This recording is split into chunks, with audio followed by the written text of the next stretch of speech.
Hey, good morning, everyone. My name's Ben. Welcome to Four Corners. A special welcome to all of our guests in the room. You heard Pastor Will talk about the Connect card and the Engage box, but if you're our guest, name and email. And in fact, if you give us your home address, what we'll do is we'll send you some free Chick-fil-A. A special word to our guests today. It's a great season to be around Four Corners Church because you're going to get a chance to watch us walk through something that historically sometimes churches don't do very well. If you're a member, if you serve on our kids team, if you have a kid that you check into our kids ministry, you know that we're going through a staff transition. So this is a little bit of family business right now. You're going to get an update, those three categories, from our church board, to whom I'm accountable. You're going to get an update from them this week, and then you're going to get a chance as well to hear from me and the staff over the next few weeks. We have a member meeting in about a month. And so we'll talk about those things, but really proud of our church, the comments, the questions, the feedback that you've given. You're honoring, you're demonstrating that you're on point and the mission is important to you. Those are always welcomed. And so if you're wondering what's going on and if we're going to talk about it today, that's the entire thing we're going to talk about. If you are our guest, again, please lean in, watch us, see how we do this. And honestly, if we don't do it well, you don't want to be here. And if we do, since no church is perfect, you may want to lean in. We'd love to have you be a part of us, all right?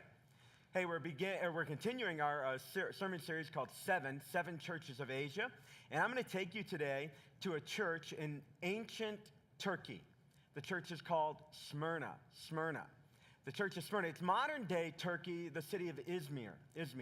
So you can go there today and you can visit the ancient ruins. And when you look at them, they're more than just archaeological curiosities.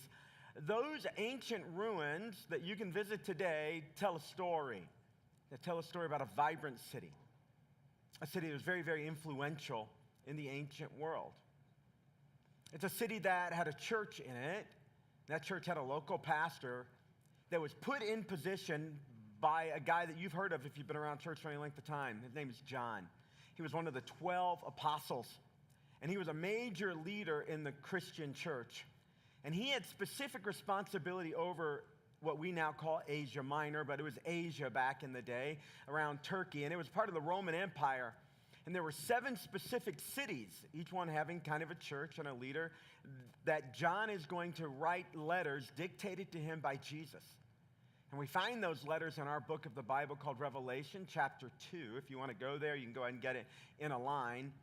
But what I want to tell you about that city is that it had such an important role to play in the development of the early church. But the reason it was so important and the reason it was so influential wasn't for all the reasons that might naturally come to mind. If I were to ask you today what makes a person or an institution important, what makes it influential, if I were to ask you that today, you might come up with a list. You know, they have a large network. Maybe they have a large net worth, right? Maybe they have profound skills. Maybe they have a huge platform. There's a lot of reasons. But the church at Smyrna was important for something that most of us don't really look at and go, wow, that's noteworthy. That's praiseworthy. That brings gravitas to the impact of this place. And before we go there, I want to tell you about one of its most famous residents. One of the most famous residents in Smyrna in the Christian world is a gentleman by the name of Polycarp. Some of you may have heard of Polycarp. He was actually a disciple of the disciple John. John, after Jesus passed on in death on the cross and was resurrected from the tomb and went to heaven, the disciples carried on the work of Jesus. They took the words of Jesus seriously when he said, go into all the world, make disciples and baptize them and teach them to obey, and I'll be with you. That, by the way, is the key phrase for today. Jesus saying to his disciples, I'll be with you. So John goes on and does what Jesus tells him to do. And along the way, he meets this young man named Polycarp. And Polycarp was bright. He responded to the gospel of Jesus. He submitted himself to the discipline of learning at John's feet, an eyewitness of Jesus. And when John was given responsibility over those churches of what we now call Asia Minor, he looked at Polycarp at one point and said, you need to be the bishop of Smyrna. You need to be the one in charge. And so Polycarp did that. but in a time when the church was under severe persecution. To just be a Christian put you at odds with Rome. Rome had a slogan, and it was kind of enshrined in their values, and at different points in its history, it would take prominence or maybe recede to the background. And here was the slogan. It might sound vaguely familiar. It went like this: Caesar is Lord. And you could go to Roma in Rome, and you could go to the temple built to honor the Caesar.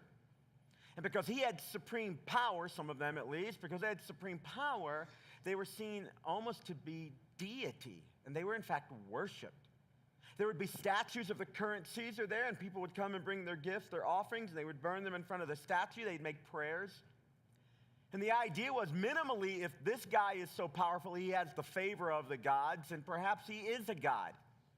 And the phrase Caesar is Lord was normal, except if you're a Christian. Because for Christians, there's only one Lord and one Savior, and his name is Jesus. And a Christian in the early church could not declare that Caesar was Lord. In fact, the easiest way to vet whether or not somebody was a Christian or a true, valid Roman citizen, those were seen as diametrically opposed, is just simply get them to declare whether or not Caesar is Lord. So at different seasons in the Roman history, there'd be a knock on the door in the middle of the night. There'd be Roman guards.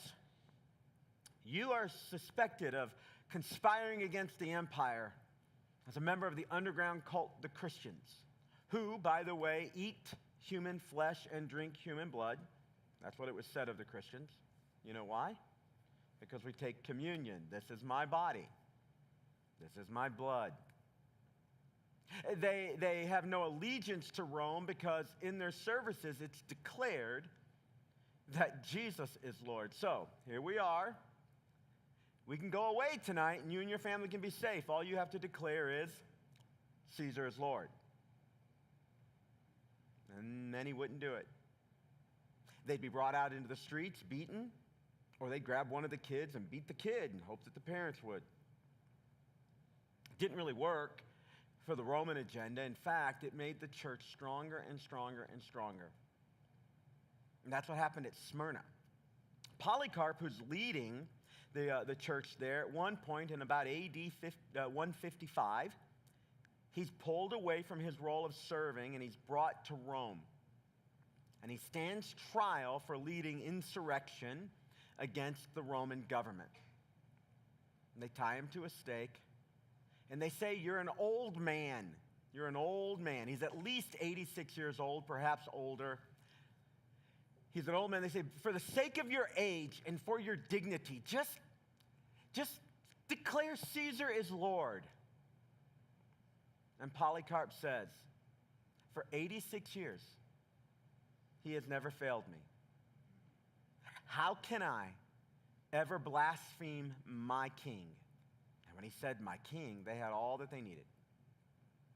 And they lit the little stakes, the sticks underneath the stake, and Polycarp was burned at the stake. And it said, we don't know, nobody was there, but it was written from eyewitnesses that he did not screech or yell. He stood there with dignity and poise, looking up to heaven, praying for the people who were persecuting him. That's some of the history of the church at Smyrna, and it makes the words we're about to read right now extra special. And it gives us a chance to think about why the next 20 chapters of the book of Revelation are written the way they are, where there is a cosmic war between the forces of God and the forces of their enemy. There's a war for the earth itself. There's a war for the inhabitants of the earth, God's greatest creation, humanity, us.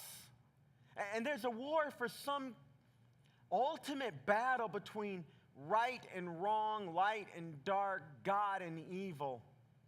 And it's described with vivid color.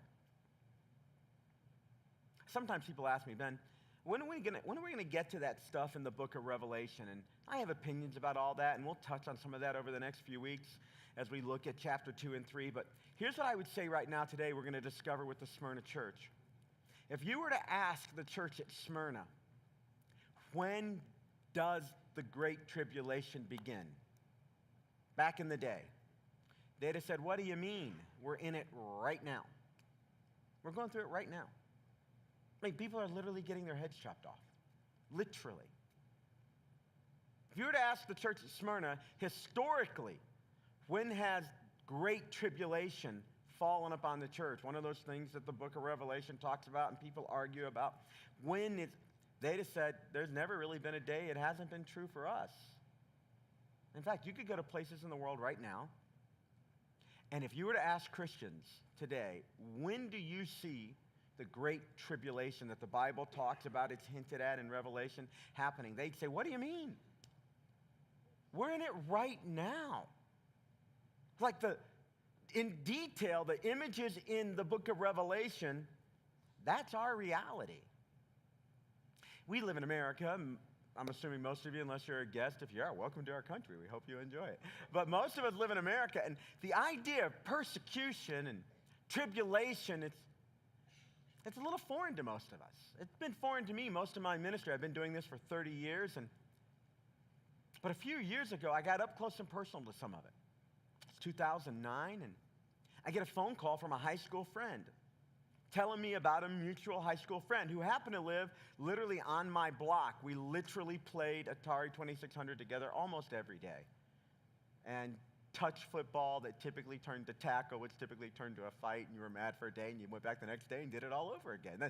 This is the guy we played with, and he and I went on spring break to Daytona Beach in 1987 together in high school. That's all I'm going to tell about that story. He was a dear friend of mine, and we get a phone call. I get a phone call about Chris. It's 2009. Our church has been going, and Chris had been a missionary in Mauritania.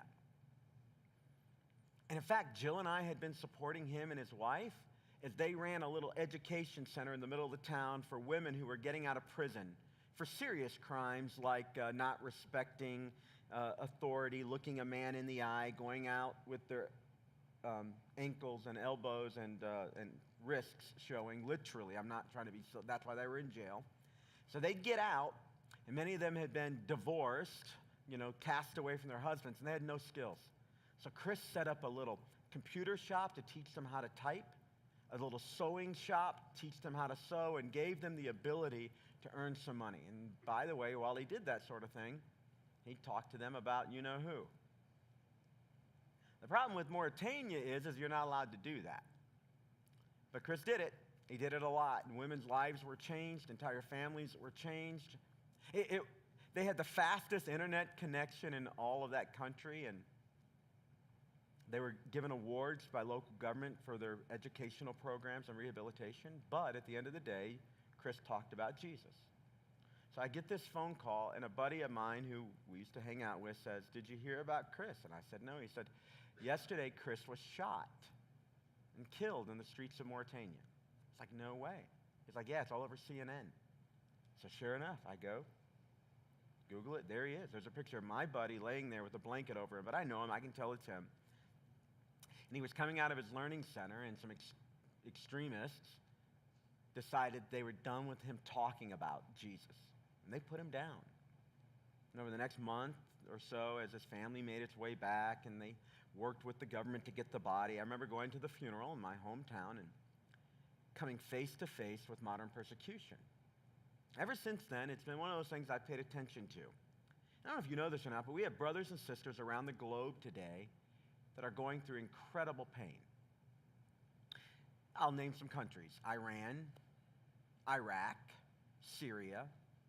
In China, there's some places where Christianity, in fact, it's said in 20 years, there'll be more Christians in China than there are in the U.S. That's good news for the world. But in many places of China, to just simply own a Bible is illegal. China, just in the last year, has burned down 48 churches just because they're churches. Yeah, around the world today, there's persecution. And the words of Revelation chapter 2 to the church at Smyrna speak not just to this church, to what happens to its leader Polycarp in the future, right after these words are written, but they speak literally to the Christian church today. And those of us in America, while we're not maybe experientially going through the same stuff our brothers and sisters are, but on some level, you're going to be able to relate to this even though our experience isn't quite as extreme. So Revelation chapter 2, verse 8, here we go. To the angel of the church in Smyrna, write. Now, we've discovered that John is on the island of Patmos. I believe I have a map. Guys, do I have that map from the area? Yeah, oh, I saw it on the bottom of the screen there, maybe. There we go. So what we're looking at is city number 2. Last week we talked about Ephesus. And you can see on the typical mail route, as the Roman Empire is communicating to its provinces to the east, you would go to Ephesus and then up to Smyrna. Smyrna had an interesting history. In the year 600 BC, it was burned to the ground.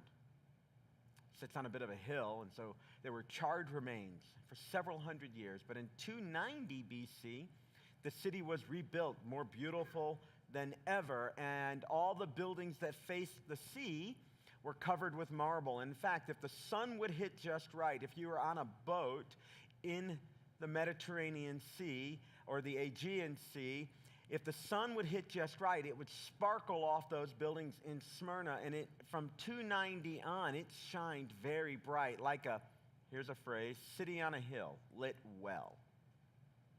And the nickname for the city of Smyrna was the city that had died but been raised to life again. It was the city that had come back to life. And to live there was a significant privilege and honor. It was part of the major trade route, the communication route, the flow of money from east to west. And Jesus writes a letter through John and says, give it to the messenger, to the minister, to the angel. That's what the word angel means, angelos in Greek, the language of the New Testament. Give this message to them. And then here's what Jesus says to the church. These are the words of him who is the first and the last. In every one of the letters, Jesus gives us a picture of him. In this particular letter, Jesus says, I'm the first and the last. The first, in another place in the book of Revelation, he tells us in a little bit more dramatic way. He's the Alpha, that's the first letter of the Greek alphabet, and he's the Omega, the last letter. So he is all of it. He was there at creation, and he'll be there at the end. He's the first and the last. So Jesus has the scope of all human experience before him at all time. And then he says the phrase that would have resonated with the citizens of the church of Smyrna, who died and came to life again. He's clearly talking about his own death and resurrection, but he's connecting with his audience. Here's what he says. I know your afflictions and your poverty, yet you are rich. Now, the word there, afflictions, is a great word. The church of Smyrna was going through it. Their leader, John, at this point is on the island, and Polycarp is starting to step to the forefront. Nobody knows that in just a few years, John's actually going to be dead, and Polycarp's going to be the leader. But they have an early indicator that they're in a unique season. Their leader is being persecuted. And John writes the words of Jesus to the church. I know your afflictions. I know what you're going through. The word afflictions here, there are a lot of ways to kind of nuance the Greek here. It's a great word. I always get concerned when pastors have much better words than the translator committees that put our Bibles together. Afflictions is a great word, but there's a good word image here as well. I know how you've been crushed. Afflictions hint back to some of the Roman practice of how they would treat prisoners and how they would try to elicit truth from people. They would put stones on them and weight them down. And then they'd ask you some questions. And if you didn't respond, they'd add another stone. And the same word used to describe that process of crushing is connected to our word affliction. So Jesus is saying, I'm watching you. And I'm watching you, and I know how you're being pressed. I know how you're being afflicted. And I see your poverty. Like, you don't have a lot of money. You're in this incredibly wealthy city, and you don't have the same that everybody else has. In fact, it's likely that compared to even other churches, these were just not wealthy people. And you'll discover that in the Christian church historically, the Christian church has thrived when these two conditions exist. It's thrived when there's persecution and when people don't have a lot of material goods. And it's been surmised that the reason for that is that when you are in a rough situation and you can't buy your way out of it, you learn how to depend on Jesus pretty good. So this church had a vibrant connection to Jesus. They didn't have all the natural things that make life easier. They were in the thick of it. And what's really cool here, just at the beginning, like if you're listening for like, what would Jesus say to me through this passage? Which is always a great thing to ask if you're in a church. What would Jesus say to me? Is Jesus is reminding his disciples in Smyrna and us that when he told his disciples back in Matthew chapter 28, right up here on the board, therefore go and make disciples, baptize them, teach people to obey what I tell them to obey. And then he said, and I'll be with you. When Jesus says to the church at Smyrna, I know your afflictions and your poverty, he's basically saying, I haven't forgotten you. I see you. I know what you're going through. There's never been a moment you went through any of it that you were alone. I'm watching. I know. When you're going through it, whatever it is, pick your it. And if you're not going through it now, good for you. Somebody sitting next to you might be. The good news is you're not going through it. The bad news, at some point you probably will. And when you're going through it, it's real comfort if you'll pause and think and remember that Jesus promised every one of his disciples that no matter what you're going through, you will never be alone. Never, never, never. You will never be alone. It's never going to happen. He sees it all. Last week, Jesus told the Ephesian church, I know your deeds. He was reminding them, I see it. I'm around. I pay attention. Every word spoken in private, I hear it. Every time somebody speaks about you, I know what's said. Every time you sit to plan, I'm there. And it's inviting us to acknowledge and to behave and to think as if Jesus is physically present with us through all of our it, whatever it is. Which means he's there in your parenting it. He's there. He's there. He's there when the kid won't sleep at night and you're just stressed and tired and you don't know what to do and you're trying it all. My typical mode of operation when my kids wouldn't sleep and I was kind of doing watches, I'd go wake Jill up and go, I can't fix them. Would you just do something with them? Right? That seems small, right? Until you do it night after night after night. And so like my highest compassion index rises often for the moms of preschool kids in our church who there's no escape. And you're not supposed to be glad that school starts, but you might be a little bit. And I just want to give you permission to enjoy it a little bit. It's okay. Or you're going through a marriage and you never stood before God and people and said, this is what I wanted it to look like, but here you are. It's good to remember that Jesus knows, and he's there. Or you go through a medical and you got news you never wanted to hear. Maybe you were a little afraid it was coming, and sure enough, the doctor confirms your worst fear, and you're in an it. You've never been in an it that Jesus wasn't with you.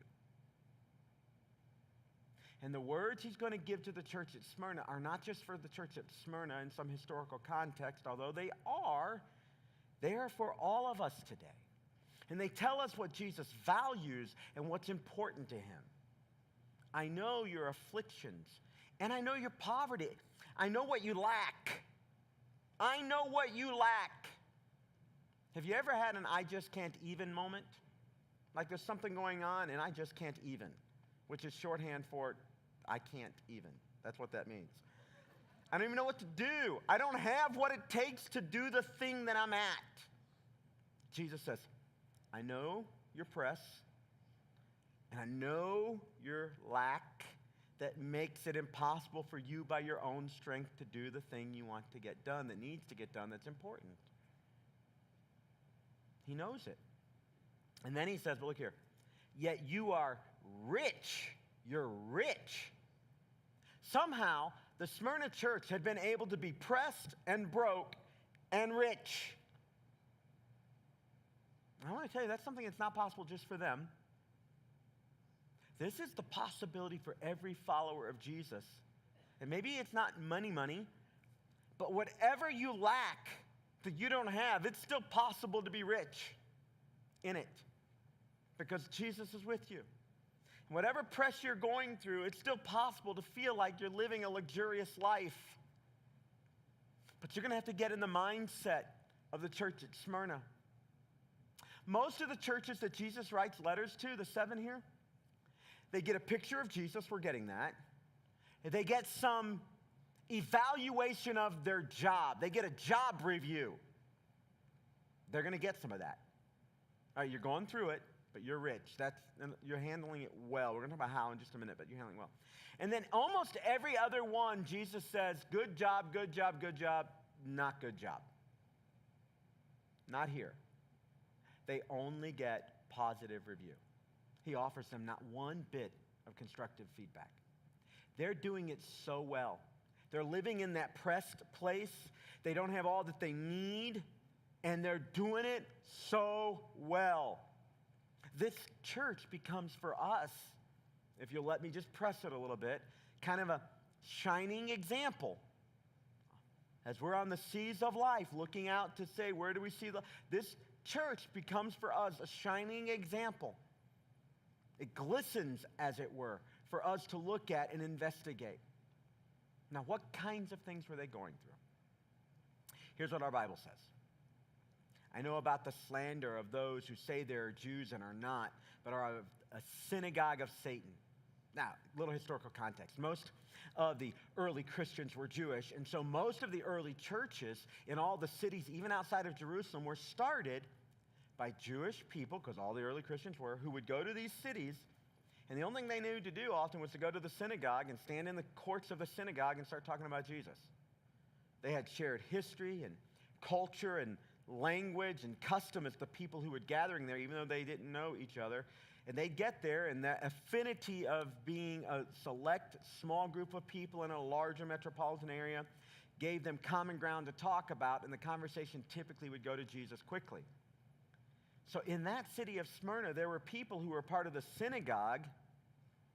They were Jewish, and here now these Christians are trying to convert people to Christianity, which I know is a big no-no. You're not supposed to do in a modern age. I get it. But in Jesus' day, and in the days after Jesus, that's just what Christians did, because that's what Jesus told them to do.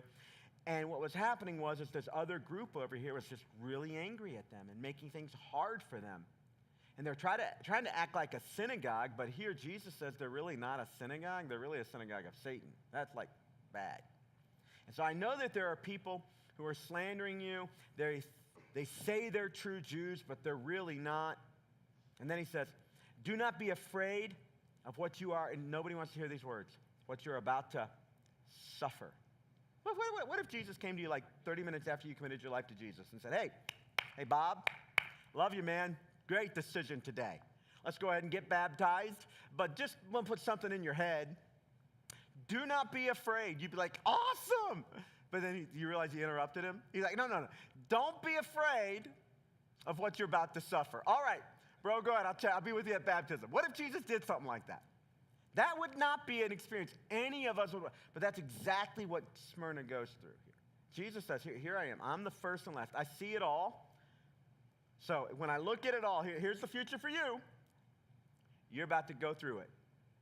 And by the way, you're already going through it. Oh, and by the way, you don't have all that you need to get it all done to get out of going through it, and you're going to go through more of it.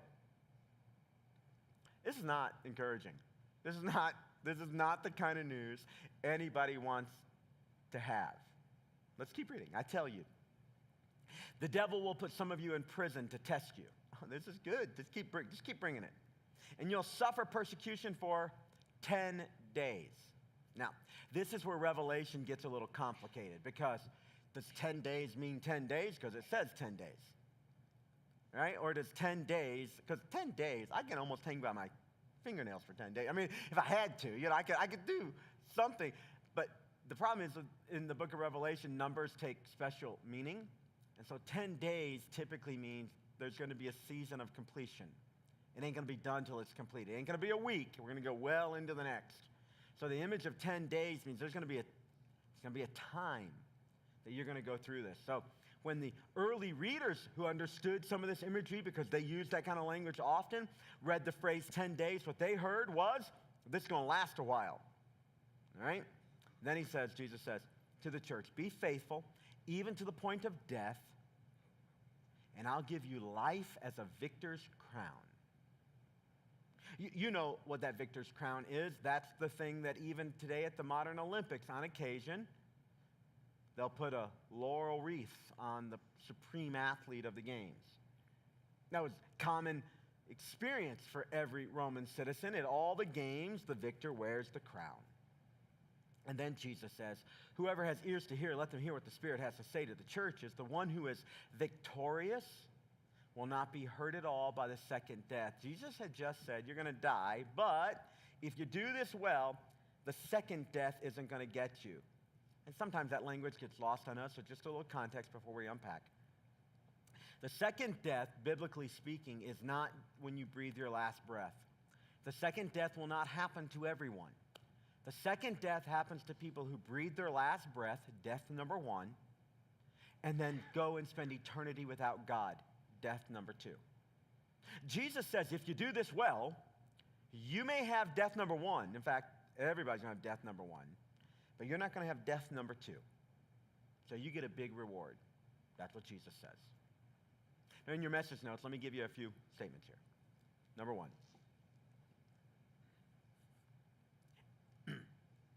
First of all, to the church at Smyrna, and honestly, for some of you, truth in advertising here, things are bad, and they're going to get worse. That's the truth. I know that's not popular. I know that you don't come to church to hear, hey, sorry what you're going through, it's probably going to get worse before it gets better. I know that, but it's just true. Anybody been married for any length of time, you know that when you first start working through some of those challenges of building a life together, 2 independent lives coming together, that it's not fun to be there, but sometimes the very work that's going to be required to get you out of the thing is going to cost you more and going to be even more painful. And the only reason you would do it is because there's something to gain over here. Your kid's sick, used to at least, this metaphor holds up better, and you want to take him to the doctor. Almost always it meant a shot. I mean, doctors would just shoot penicillin in all the time. Some of you old enough remember that? I just barely remember those days. Every time I went to the doctor, I got a shot. And so the only reason you're not well anyway, the only reason you go to the doctor to get a shot, it's going to get worse, is because there's some hope over here.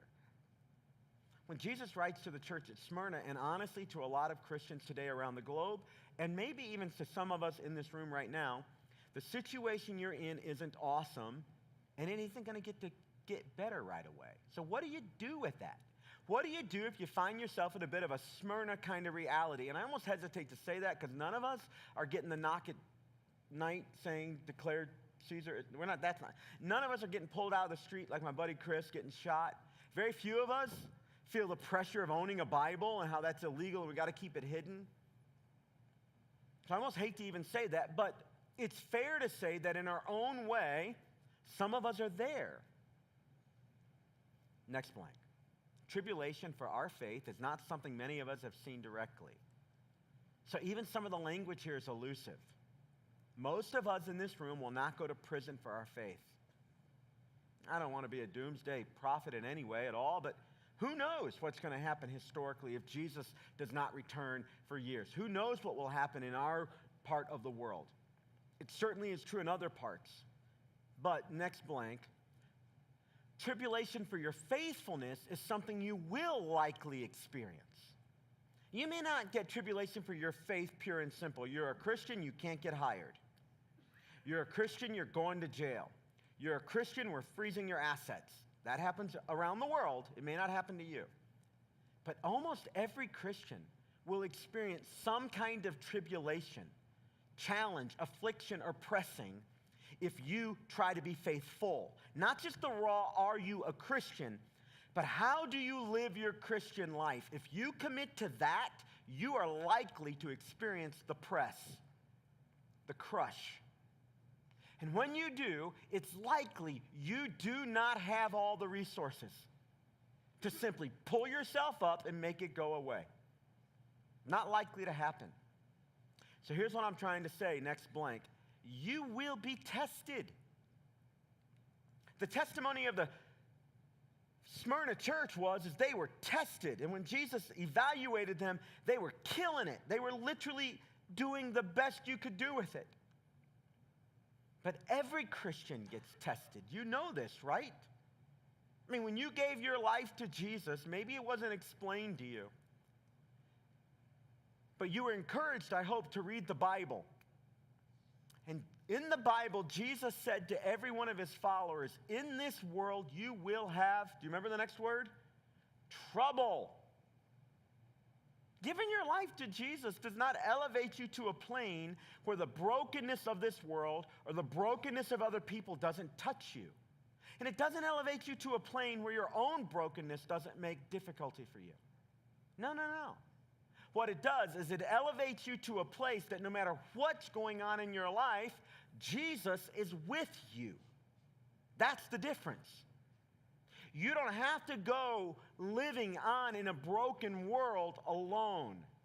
In fact, you get to walk through it with the guy who wired it up, set it right, and when it went bad, came back to redeem it, and in the end is going to right every wrong. You get to walk through a broken world with that guy who saw the first and will be there at the last. You get to go through it with a guy who had the most horrific things happen to him. He was, like the Smyrna church, slandered, accused, falsely imprisoned, trumped up charges, fake news, all of it. It happened to Jesus. He gave his life.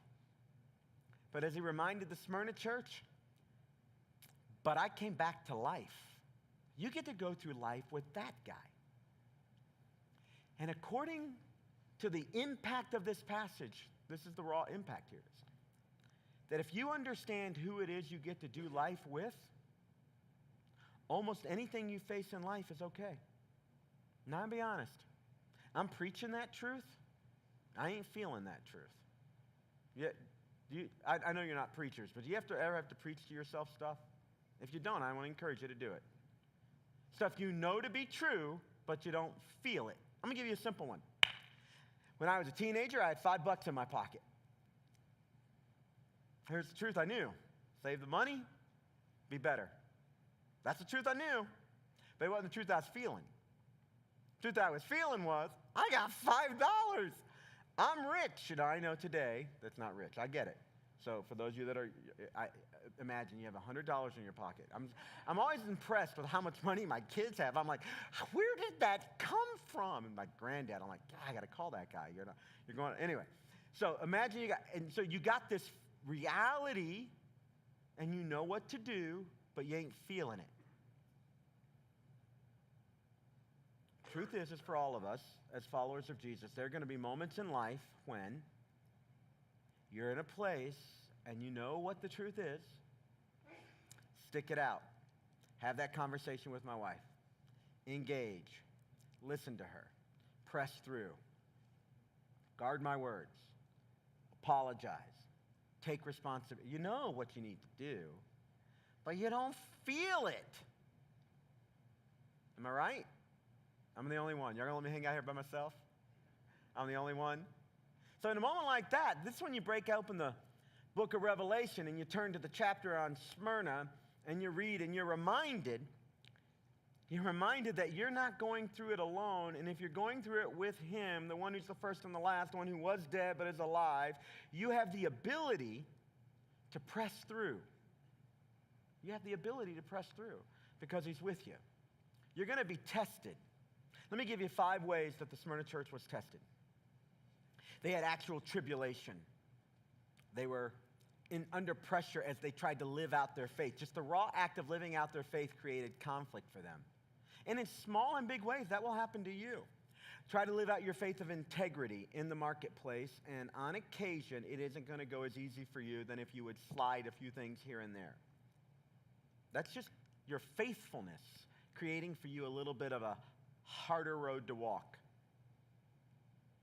Try to live out your faith where you're going to persist and have a sense of moral purity in an environment where everything other than moral purity is celebrated. You might actually find yourself ridiculed by your friends because you won't do what they do. Try to restrain from overindulgence while your friends are overindulging. Do that as a function of your faithfulness to God, who gives the command to every believer, do not be drunk with wine. And it's possible just your faithfulness will get from you a little scorn from your friends. Tribulation. Number 2, poverty. Here's the truth for every one of us. Being a Christian is going to cost you money. Period. Jesus was explicit on this point. You're going to have to give some of it away. You are. And as a Christian, you're going to do things different with your money than just make it about you and your own enjoyment. So I'm not sure that most of us have to experience poverty in the sense we don't know where our meal's coming from, but you might have to make decisions that don't just add to your own bottom line. Number 3, they were slandered. Being a Christian means that your reputation might be destroyed, and people will say things that are untrue and perhaps about you or your faith. I have an uncle right now, his favorite thing to say on Facebook is, "You fake Christians." That's his favorite thing to say. And it hurts because I like the guy. Honestly, he's a wonderful guy. Best joke teller you ever met. Honestly, I'd love to just bring him up here. We do a comedy night. You'd love him. Except he's so jaded about the faith. And so his favorite phrase is, "You fake Christians." And no matter what you say, it's like he's looking for a way to prove that you're not real and authentic in your faith. Number 4, suffering. Being a Christian will make your life incredibly more difficult because you can't just do what feels right. You have to think about what you're doing. You have to think about, how does it honor Jesus? You literally have to ask the question on occasion, what would Jesus do? And that has to impact your actions. You're called to obedience, not just gusto. And that changes everything. And ultimately, for many Christians globally, to be tested literally means death. Last year, the number 1 most persecuted religious sect globally. Number 1 most persecuted sect globally. More people died out of this faith than any other faith. Was Christianity. Just because they won't declare in their own culture, Caesar is Lord. You will be tested. So the first part is, things are bad, are going to get worse, but on your blanks, here it is. Things are good, and they're going to get better. It's true at the same time. This is what the Smyrna church was able to focus on, and this is what I want to call you to. I don't know what you're going through, but no matter what it is, it's not as bad as you probably think it is. Or maybe it's horrible in the physical world, but the spiritual world, if you could open your eyes to that, it begins to speak powerfully into the present world. Let me tell you when I experienced this the clearest. I hate to keep going back to this, but every once in a while, there are moments and events that happen to you that just shape you. This is one for me. Just 5 years ago and a few weeks now, my mother passed away. It was Father's Day, and I got the news as I was coming in the back of the church building that she had just passed. It was Father's Day here. And I had to shelve it. I had to shelve it, right? It had to go here. And I couldn't even talk about it. I didn't say anything. Only like 4 people in the whole church knew. And my mom and I were very close. And she was my biggest encourager. She's the one that helped me discover and discern my call. She was my confidant. My mom loved my wife as if she were her own daughter. And just losing her was a big deal. And I remember sitting there in the weeks leading up to her passing and planning her funeral with her. All right, what song do you want to hear? All right, who do you want to do it? Who do you? Well, that'll mess with your head a little bit, but it's a gift, so we did it. And then I remember sitting at the funeral thinking, this sucks. I hate this. I'd give just about anything to change this. And I was just there. Now, I knew more than anybody else what was coming up next in the service, because literally, I wrote it down as my mom told me what she wanted. That was just the kind of person she was. So we get into this song, and actually Will and the band came down, and they did the service for my mom 6 hours from here, and like just eternal gratitude for all those people. And then several people in the congregation came down and were there. And I'm sitting there, and I'm looking at my mom's church, and it's just full, packed, hundreds and hundreds of people. And then there's some Four Corners people. And we go into this song that's just meaningful to my mom. A song you wouldn't even know. It's from the old hymnal that used to be in our church. And it's the old Southern Gospel, 4-4 on the floor. And that means something, by the way. And so we're singing it in 4-part harmony. And we get to the chorus. And I remember thinking, this sucks. And this is beautiful. And I have the unique privilege of having both sorrow, but not sorrow without hope. So I don't know what you're going through. But let me tell you that it's good and it's going to get better, and I'm going to give you the quick reasons why. First reason is Jesus has the last word. The last person to speak that's going to declare the ultimate truth about every situation is Jesus. And ultimately, it's only his word that's going to matter. It's good and it's going to get better because Jesus is alive. And I mean literally, he's no longer dead. And if you're his child, he's with you. It's good and it's going to get better because you are rich, maybe not with everything you need to pull yourself up by yourself, but you are rich with the riches of Christ. It's good and it's going to get better because you will receive from Jesus a crown of life. And it's good and it's going to get better because you will not be hurt by the second death. You're going to spend eternity with him. And when the church at Smyrna wrote that, somehow these words, that if Jesus is with us, that's really all we need, got down deep in their soul. And for the next 200 years, they went through pain and persecution. Their leader stands at a stake and says, for 86 years, he has never failed me.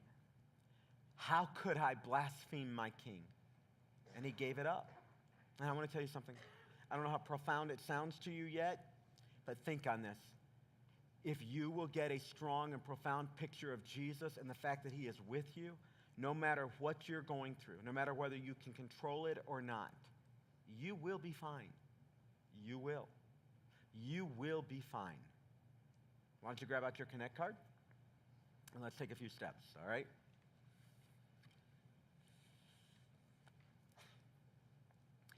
Next step A for us every week says that today I'm making Jesus my Savior and Lord. I'd like to give you a chance right now to trust the one who is the first and the last. The Bible says that to do that, you acknowledge you're a sinner and cannot save yourself, that you're poor that way, but that he is rich, and he will make the great riches of the grace of God available to you, and his death and resurrection secures it. Take the pen, check next step A. It says, today I'm making Jesus my Savior and Lord, and in a moment pray and ask God to do just that. I'll lead you in it. Next step B, today I'm choosing to be baptized. I'm choosing to be baptized. We have a big baptism coming up on August 5th. It's going to be great. It's going to be great. If you have questions about it or want to be baptized, go ahead and check the box. I'm so looking forward to this. You don't want to miss that day. One service, 10 o'clock, ending in big baptisms outside. It's going to be great. All right, next step C. Just as acknowledgement, here's what it says. I struggle with fear. Pray with me to learn to trust God in it. The Smyrna church, they were afraid, of course, but they learned somehow to trust God in the middle of it. And when you read the words, Jesus says, don't be afraid. I'm going to be with you. So if that's you, whatever it is, you can tell me the reason in the notes or not, but I'd like to pray with you about it. Just check the box and let's declare that, yeah, that's where we are. But God is bigger than anything I'm afraid of. Next step D. Who would say that you would join with me and you'd pray for our church? And that your life, both our church and your life, would have the testimony of Smyrna. That is, that we'd be faithful against any obstacle, that we'd stand the test, that tribulation wouldn't be our undoing, it would be our purifying, and it would shape and mold our faith. Just check that and pray with us, and then we'll send you a few sentences on that this week. And the next step E, relative to the transition we're going through, would you pray for our church, our kids team, our leaders, past and present? I'm really excited to talk with you about the plans we're headed towards as those get formulated. But go ahead and just make that a matter of prayer. I want to remind you that not only individually do you go with Jesus, but he goes with his church, and he loves it more than any of us here. So, would you set your Connect card aside? Would you prepare to give your gifts? If you call this church home, it's your opportunity to give back financially to support the ministry of this church. And I want to show you just real quickly 3 quick pictures and tell you how powerful it is when you give something like dollars and pennies to make something happen. Up on the screen, I believe, is a picture of a lady that on the 29th, that weekend, we're going to celebrate. Many of you know her. If you're new, you don't. This is Miss Judy Heron, the beloved wife of Bubba for a number of years. And she showed up at our church on the very first Sunday and began to serve in kids ministry. She gave incredible effort. I've never seen anybody work as hard or as faithful for the kids ministry here. Dear friend to me. And the Lord took her on. I thought too quickly, but He knows best. And many of you gave money in her name, in her honor for the kids ministry. And over the last several months, we've been spending that money and other money to make the construction over here happen for our kids ministry. And on the 29th, not in a big way, because that'd be embarrassing to Judy. She wouldn't like that. In fact, she wouldn't like this at all. But she can complain to me when I get to heaven with her, all right? On the 29th, we're going to celebrate her legacy. We're going to dedicate the space in her name and honor for the foundational work she's done. Now, the Lord's with Bubba. He's met a wonderful lady that's just lit up his life, and we're so happy that God works on all fronts. But the Bible talks about giving honor where honor is due. And on that day, while we don't do this a lot around here, we're going to celebrate Jesus and His work through her. And we're going to put a little plaque on the wall, and every time you walk by it, I wanted you to know about it. So I don't want you to miss. And I want you to understand that when you give pennies and dollars, you help things like our kids' ministry happen. And I'm very, very grateful for it. Can we bow and pray about our next steps?